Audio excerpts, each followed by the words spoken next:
Hello guys hello guys আজকে আমরা খাবো মানুষের কালার খাবার। প্রথমে খাবার আমরা পটেটো নিয়ে নিচ্ছি।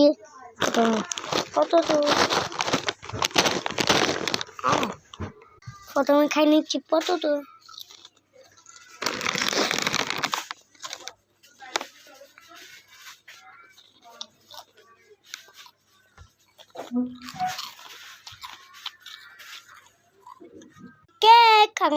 কেক এখন খাবো কেক।